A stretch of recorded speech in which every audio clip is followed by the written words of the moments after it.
horizontal. Even when we do horizontal, at the end you do a little snap like this. Okay, but you see that my elbow is going straight up and down like that. It's not coming out, it's not going this way. Okay, so the first thing is low elbow. Second thing is to travel in a straight line. You want to go from point A to point B like that in a straight line. You don't want to go up, you don't want to go around, you don't want to go around, that's a hug, you don't want to go back, it's a back fist, you want to go straight line. Okay, straight line makes you travel in a faster way, so like that.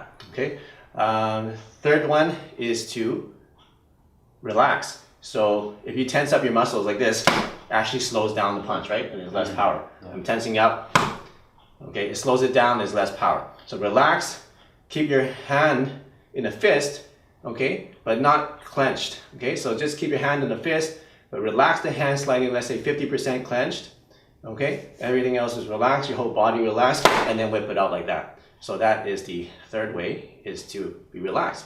The fourth way, technically, is to snap the punch back as fast as you bring it out. So you out and in, like that, out and in, out and in. Bring it back as fast as you bring it out. Here's a bonus way to increase your technical speed. So we talked about four ways. It's actually another fifth way. Notice my stance is a little bit slightly leaning forward. So if I'm leaning forward, my momentum is already going forward. If I'm leaning backward, my momentum is backward. And if I want to go forward, I have to actually bring my momentum forward a little bit before I move forward. But if I'm already leaning forward, then my momentum, I'm cheating gravity and makes me move forward faster. So if I need to, let's say, reach this distance, if I don't take a step, I can't reach it. So if I need to reach that, I take a step like that. Okay?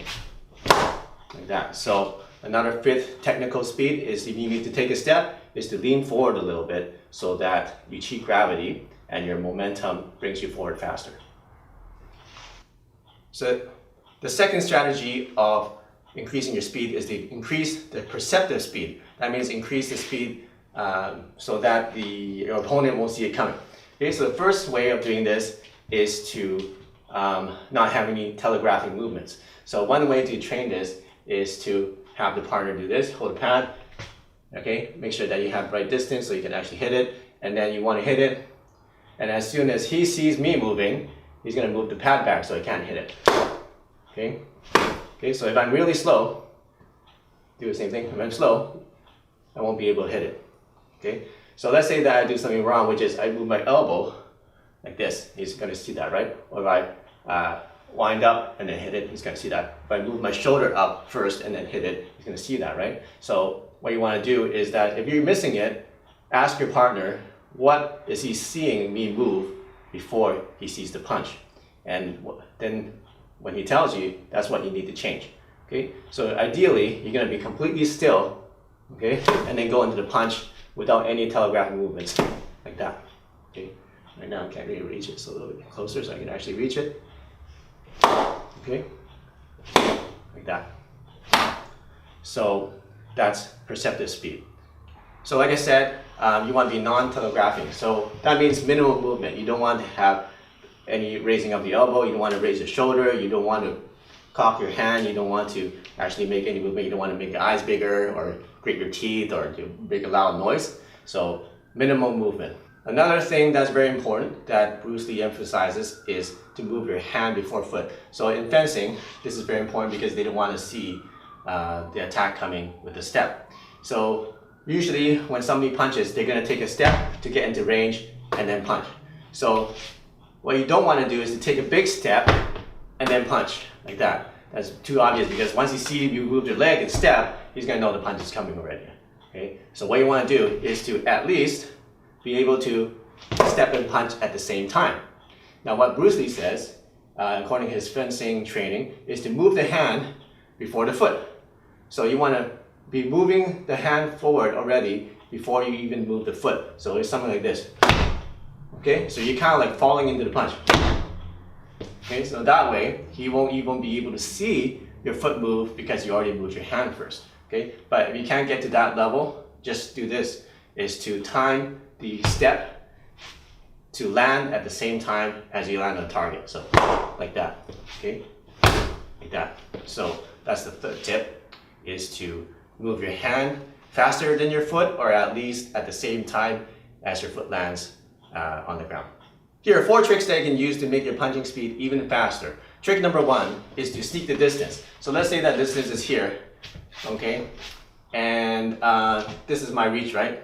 So what I want to do, so instead of punching from your chin to here, there's a distance from A to B, I'm going to sneak the distance and actually put my hand out here, so that my hand only has to travel from here to here. So it's a shorter distance.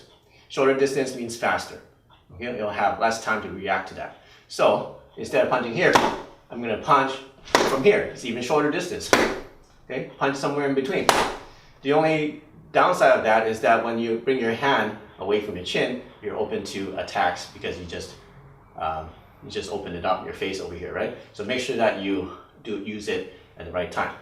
A second trick is to make your hand a little bit lower. Now, this will be probably a little bit more useful in street self-defense, because when you bring your hand lower, it's out of his field of vision, especially when somebody's angry. So in a street fight, usually the guy's angry, he's pumping full of adrenaline, and what that does to a person is you start to get tunnel vision.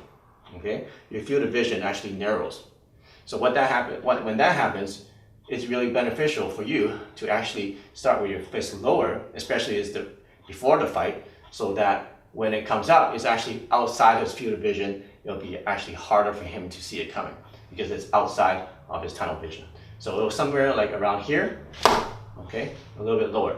And once again, whenever you bring your hands down, you're open to attack. So make sure that you don't use it, or just use it at the right time. The third little trick of increasing your speed in punching is to punch from movement. So this helps, especially in sparring, you're already in a fight and you're moving around. Okay? So what you want to do is not stand still like this. In training, we stand still like this and then punch so that we can train the reaction speed, we train the non-telegraph ability. But once you start the fight, okay, you want to be moving your hand around. Okay? Because punching, seeing something move that already started in movements, that's already moving, is harder to see. Okay? Because it's easy for him to see, I'm not moving, then I'm moving, to I'm already moving, and then I move a little bit faster. Okay? So the third way is to hide your punch in the middle of movement. So it can be like this, or say, hey, I don't want to fight, and then like that. So you're moving your hands. I don't want to fight, boom, like that. Okay, so it's harder for someone to catch movement when something's already moving. The fourth trick to increasing your punching speed is to punch in the middle of a sentence. Okay, so bring your hey, like that. Okay, or he's coming in and I say, hey, I don't want to fight, like that. I don't want, and then you just punch in the middle of a sentence. Okay. It works almost every time that I've done it. Okay? You say, hey, what's up? Or somebody's coming in and say, hey, what's that? And you punch. Been a long time, Morty. Okay, so it's a little trick. I'm not sure if you're allowed to do that in the actual sparring or in the competition, but it works very well, especially if you're self-defense. You say, hey, I don't want to fight, right? So in the middle of a sentence, the guy, it's basically a distraction, all right? And it's hard for someone to see a punch coming, even realize that you're about to punch them when you're in the middle of a sentence. So those are 4 more tricks for you that you can use to increase your punching speed. And thanks for watching our video on how to punch faster. Hope that helps you out. If you want to check out more of our videos, we got a rank here for you. And if you're not already a subscriber, click the subscribe button and to get more self-defense, fighting, Wing Chun, and martial arts tips. So we'll see you soon in the next video.